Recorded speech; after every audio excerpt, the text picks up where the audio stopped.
ભારતીય કોંગ્રેસ સમિતિના પ્રવક્તા શ્રી પવન ખેરાજી આપની વચ્ચે ઉપસ્થિત છે। આ વિશેષ પત્રકાર પરિષદમાં ગુજરાત પ્રદેશ કોંગ્રેસ સમિતિના સન્માનીય પ્રમુખ શ્રી અમિતભાઈ ચાવડા, સોશિયલ મીડિયાના એઆઈસીસીના ચેરમેન શ્રી રોહનભાઈ ગુપ્તા, વિધાનસભા કોંગ્રેસ પક્ષના સન્માનીય નેતા શ્રી પરેશભાઈ ધાનાણી, डॉक्टर कन्नुभाई कलसरिया साहेब, सरलभाई, हेमंतभाई, हिरेनभाई, તમામનું મને સ્વાગત છે। હું વિનંતી કરું છું સન્માનીય પવન ખેરાજીને જો આપની સાથે વાર્તાલાપ કરે। સન્માનીય પવન ખેરાજી। नमस्कार साथियों, एक बहुत गंभीर और चिंताजनक विषय लेकर आज हम सब आपके सामने आए और हमारी पार्टी के तमाम नेता देश के अलग अलग शहरों में जाकर इस विषय को उठा रहे हैं। ये देश की नौजवान पीढ़ी से जुड़ा हुआ होता है। पिछली बार जब मैं आया था तब भी एक बात हम लोगों ने की थी, चर्चा आपस में आपने और हमने, पीढ़ियों को कोई बर्बाद करे उस सरकार को कभी कोई माफ नहीं कर सकता। आज जो उदाहरण हम आपके सामने लाए, ना केवल गुजरात के नौजवान का भविष्य से जुड़ा हुआ है, देश के नौजवान का भी भविष्य से जुड़ा हुआ है। अभी 13 सितंबर को मुंद्रा पोर्ट पर एक बहुत भारी 3000 किलो 30 टन का जो ड्रग्स पकड़े गए, मादक पदार्थ पकड़े गए, वो एक बार में कोई बरामद हुआ हो और उसके पहले कुछ नहीं हुआ हो, उसके बाद कुछ नहीं हुआ, ये गलत है।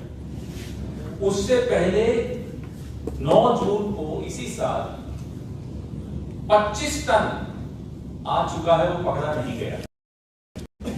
गुजरात में भी फैल गया मादक पदार्थ, वो पूरे देश में फैल गया। वो भी मुंद्रा पोर्ट पर आया था, वो भी अफगानिस्तान पाकिस्तान ने भेजा था और उसी कंपनी आरशी नाम की जो कंपनी दक्षिण भारत की कंपनी है, उसी के नाम पे उसका कागज बने हुए। तो ऐसा क्यों हो रहा है कि गुजरात, गांधी का गुजरात, पटेल का गुजरात, पूरे देश में मादक पदार्थों की राजधानी बन रहा है। जीएसटी लेकर ड्रग्स, जिस चीज के थ्रू गोगो जिससे लेते हैं ड्रग्स, वो जीएसटी लेकर बिकता है। डिपार्टमेंटल स्टोर में जाइए, गोगो बोलिए, आपको दे देगा, उसमें चरस गांजा उसी के माध्यम से दिया जाता है। ये गांधी का गुजरात। आपने नौजवान पीढ़ी को नौकरी का वादा किया, आपने काला धन वापस लाएंगे वादा किया, और क्या दे रहे हो? सफेद पाउडर। अब समझ में आता है कि जब आप विदेश जाते हैं तो आपको अमेरिका में भी गांधी का पाठ सिखाया जाता है। ये कितनी शर्मनाक बात है कि हिंदुस्तान के प्रधानमंत्री को अमेरिका का राष्ट्रपति याद दिलाए कि गांधी ये व्यक्ति था। गुजरात, गांधी के गुजरात को तबाह करने की जिम्मेदारी किसकी है? आपने ड्रग्स आए, 10 बार आए, एक बार पकड़ लिया। वो विजयवाड़ा की कोई कंपनी थी, उनके पति पत्नी को गिरफ्तार कर दिया, क्या वहीं खत्म हो जाती है बात? इन सब ड्रग्स का सरगना कौन है? ये बार बार गुजरात के ही पोर्ट पर और अडानी समूह के मुंद्रा पोर्ट पर ही ड्रग्स क्यों आते हैं? ये पूरा देश इस सवाल का जवाब चाहता है। रसीद कटी है दक्षिण भारत के लिए, आ रहा है गुजरात के पोर्ट पर। आंध्र प्रदेश में भी पोर्ट है, ओडिशा में भी पोर्ट है, तमिलनाडु में भी पोर्ट है जो आसपास ही है। गुजरात के पोर्ट पर क्यों आ रहा है? आप भी व्यापार समझते हैं, हम भी व्यापार समझते हैं। किसी व्यापारी को लगेगा या किसी स्मगलर को लगेगा कि गुजरात के पोर्ट पे सख्ती है तो वहां बार बार क्यों भेजेगा?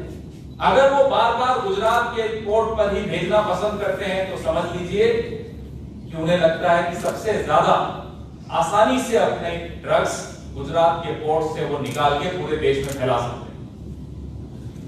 और सिर्फ ड्रग्स पे नहीं रुकती बात, वो ड्रग्स पाकिस्तान और अफगानिस्तान के आतंकवादी समूहों ने एक व्यापार शुरू कर रखा है। पैसा भी हमारे नौजवान से लेंगे और उस पैसे का उपयोग हमारे ही देश में आतंकवादी गतिविधियों में लगाएंगे। ये दोहरी मार लगती है इस व्यापार, इस स्मगलिंग से और तस्करी से। देश का गृह मंत्री गुजरात का, देश का प्रधानमंत्री गुजरात का, और गुजरात के रास्ते से ड्रग्स पूरे देश में फैल रहे हैं। अगर आप आंकड़े देखेंगे तो ड्रग ओवरडोज से जो मौतें होती हैं उसमें भी गुजरात प्रथम 2-3 राज्यों में आगे आता है।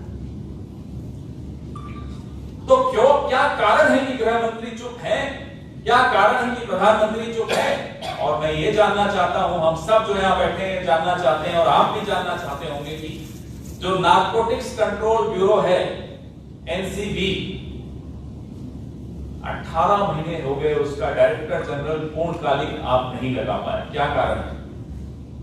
ये नारकोटिक्स कंट्रोल ब्यूरो का काम होता है निगरानी रखना, पकड़ना, धरपकड़ करना, ड्रग्स को नहीं घुसने देना, देश में बरामदगी करना। ये भी जो बरामद हुआ 13 सितंबर को, ये डीआरआई ने किया, नारकोटिक्स कंट्रोल ब्यूरो ने नहीं किया।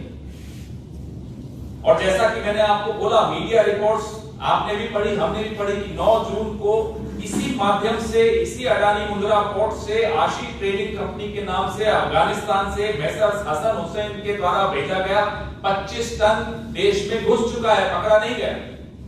आज वो 25 टन इस देश के नौजवान को तबाह कर रहा होगा। हम सब के बच्चे हैं, आपके बच्चे हैं, आपको, हम सबको चिंता होती है अपने बच्चों की भविष्य की। क्योंकि ड्रग्स की गिरफ्त में अगर कोई एक बार आ जाता है तो उसकी जिंदगी खत्म हो जाती है, तबाह हो जाती है, परिवार की जिंदगी तबाह हो जाती है। जिनको सिर्फ और सिर्फ चुनाव जीतने से मतलब हो, देश जाए भाड़ में, ऐसे लोगों से देश को आप आगाह करना चाहते हैं। हम इन लोगों से देश को बचाओ। जब देखेंगे साहब मैं तो चाणक्य बन गया, देखा कभी ऐसा चाणक्य जो अपने आप को चाणक्य कहता घूमता हो, उसके अपने राज्य में नौजवान पीढ़ी तबाह हो रही हो, बर्बाद हो रही है, चाणक्य को चिंता नहीं है। लानत है ऐसे चाणक्य पर। चाणक्य के नाम पर ये धब्बा है। तो जो अपने आप को चाणक्य मानता है, समय आ गया है कि उससे इस देश को बचाओ, उससे इस प्रदेश को बचाओ। इससे महत्वपूर्ण पद नहीं हो सकता इस देश में गृह मंत्री।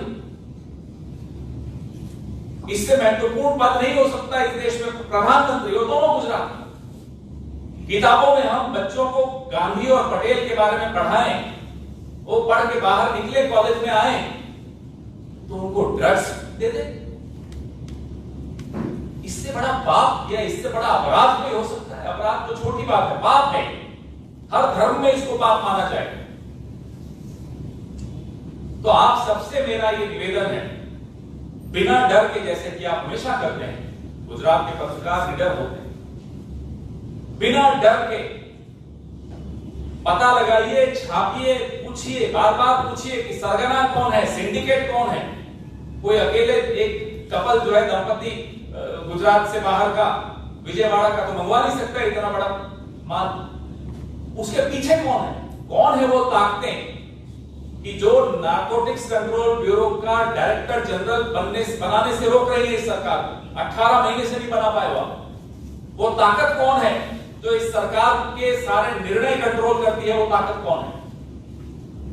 ये सवाल हम सबके परिवार से जुड़ा हुआ सवाल है, हम सबके बच्चों से जुड़ा हुआ सवाल है। अगर आज इस सवाल को हमने नहीं उठाया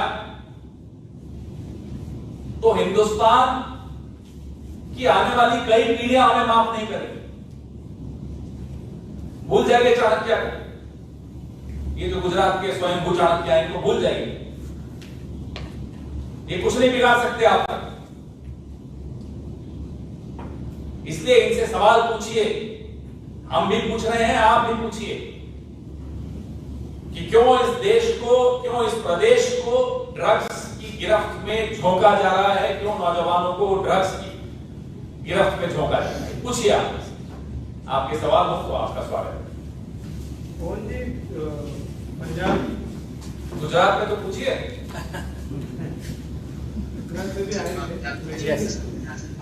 भारत का स्टेट बॉर्डर वाला स्टेट पाकिस्तान से जुड़ा हुआ और वहाँ पे जिस तरह का अभी अनबैलेंसिंग हुआ है, वो कितना वाजबी इस तरह से? ये एक आपने जो सवाल पूछा, मैं कल से देख रहा हूँ, टीवी पर भी चल रहा है, बॉर्डर स्टेट में ये अस्थिरता क्यों?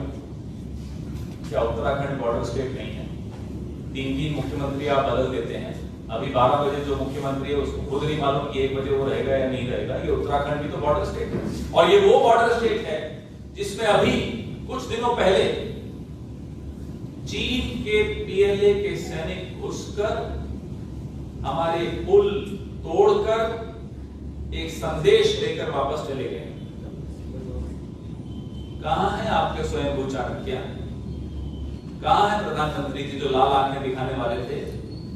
बॉर्डर स्टेट तभी याद आता है जब हम अपने यहां कुछ परिवर्तन ला रहे होते हैं। गुजरात बॉर्डर स्टेट नहीं है, नहीं बदला आपने मुख्यमंत्री का, नहीं बदला दिया आपने हमारे नितिन पटेल जी। अरुणाचल बॉर्डर स्टेट नहीं है, क्या हालत कर दिया आपने वहां? तो जब कांग्रेस पार्टी लोकतांत्रिक तरीके से कुछ निर्णय ले तो बॉर्डर स्टेट याद आ जाता है। उत्तराखंड में जो आप करते हो तब बॉर्डर स्टेट नहीं याद आता।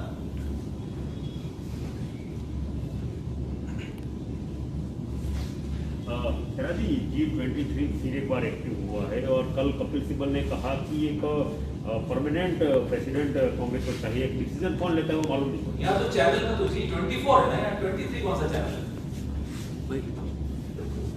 G24 तो सुना था मैंने, कोई चैनल सिब्बल ने कहा, उसके बारे में आपका क्या कहना है?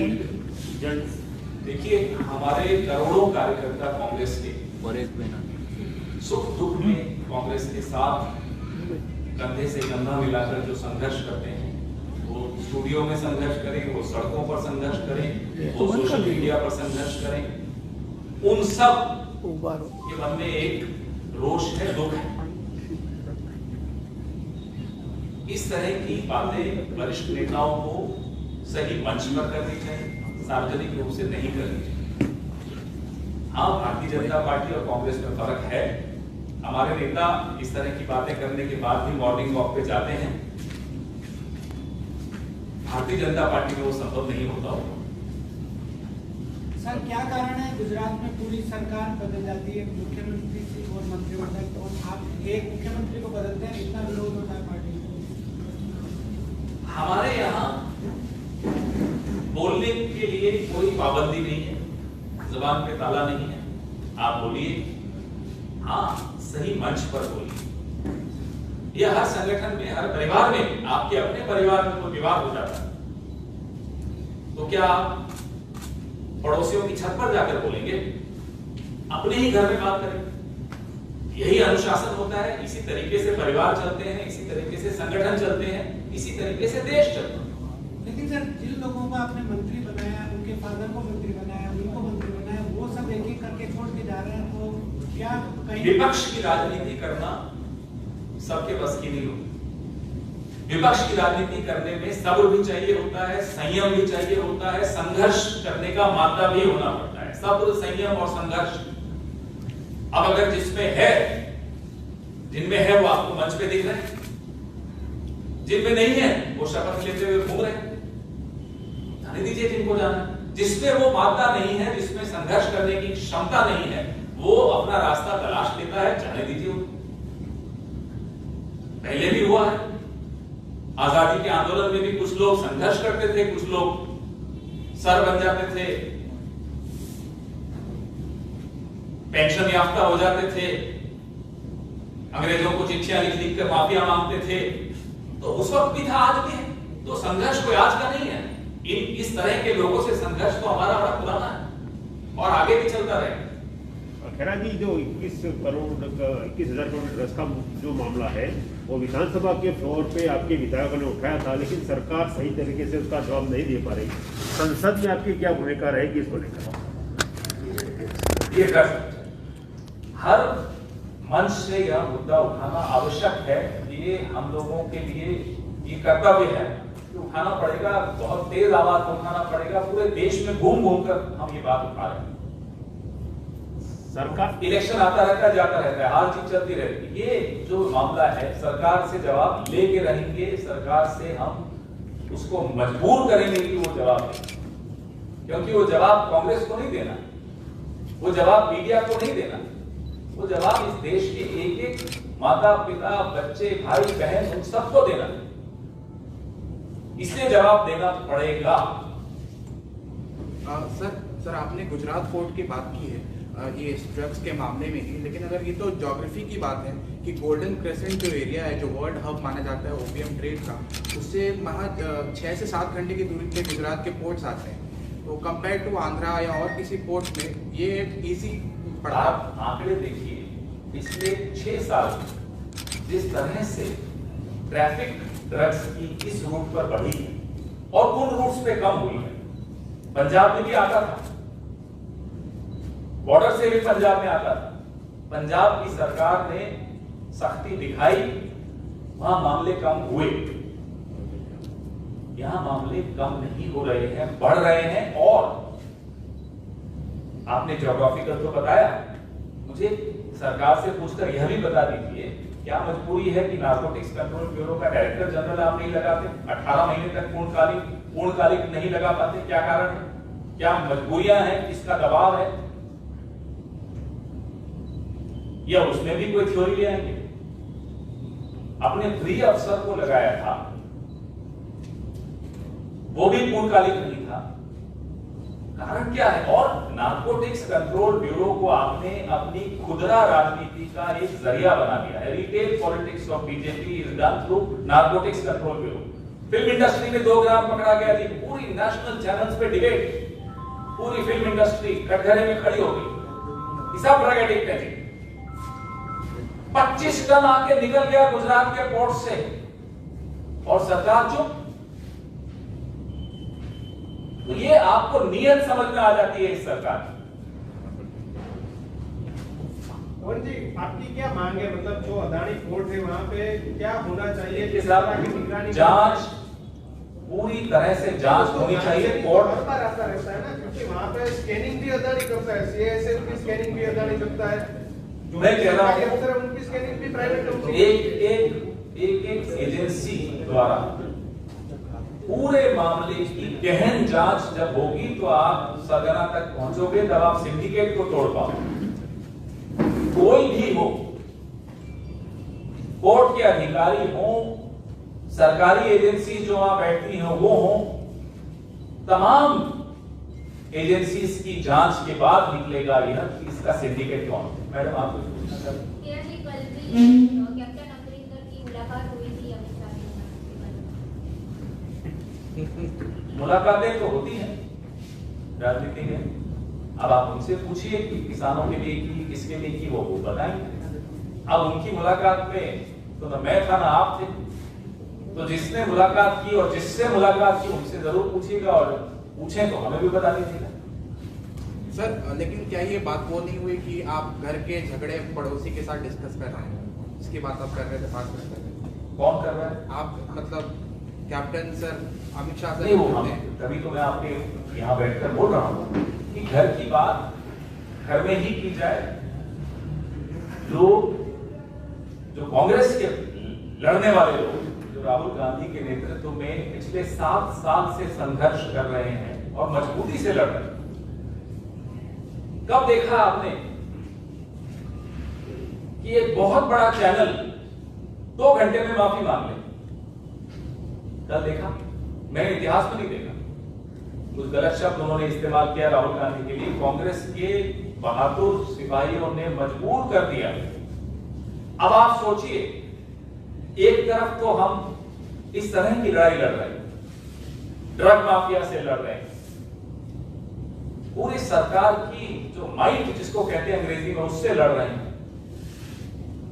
अरबपति दोस्तों से लड़ रहे हो मोदी जी के, और दूसरी तरफ हमारे अपने कुछ लोग बाहर जाकर अगर बोलेंगे और बात भी क्या बोल रहे हैं, फोन उठा के बोल सकते हैं ऐसी बात बोल रहे हैं, तो बुरा लगता है हमारे सिपाहियों को जो लड़ रहे होते हैं कि न्याय यात्रा निकाल रहे हैं, परेश भाई और ये सब पूरी कांग्रेस निकाल रही है, आपने भी देखा संघर्ष कर रहे हैं। इन सबको क्या लगता होगा, क्योंकि उन्होंने सार्वजनिक पटल पे ये बात की तो मैं भी सार्वजनिक पटल पे इन सब का दुख आपके सामने रखता हूं, क्योंकि आपने पूछा मुझसे। जी ये जो कोरोना के चलते लोगों की मौत हुई है उसमें कांग्रेस बता रही है कि 4 लाख रुपए देने चाहिए जो नियम है उसके हिसाब से, तो वो लोगों को मिले उसके लिए पूरी ताकत क्यों नहीं लगाते? जब आपके नेता पे आई तो पूरी ताकत लगा दी, 2 घंटों में माफी मंगवा ली, तो सरकार को क्यों नहीं झुका रहे, क्यों पूरी ताकत नहीं लगा? पूरी ताकत लगाई जा रही है। आपने बीच कोरोना के अगर कोई पार्टी देखी हो पूरी ताकत से लोगों को राहत पहुंचाने का काम कर रही हो तो वो एक ही पार्टी थी, कांग्रेस पार्टी। तब वो शाखा वाले लोग नहीं दिखे, शाखा लोग थे।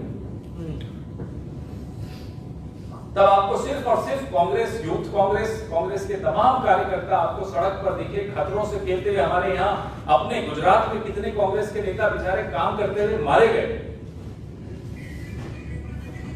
तो ऐसी पार्टी को ये कह देना कि आप क्यों नहीं दिखते काम करते हुए, हम तो पूरी मेहनत कर रहे हैं।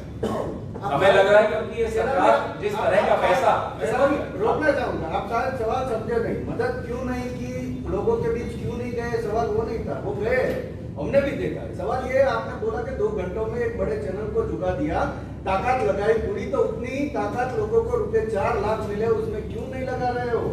आप लोग भी साथ आ जाइए, देखो कैसे हम साथी हैं, हम दिखा ही रहे हैं। बिल्कुल बिल्कुल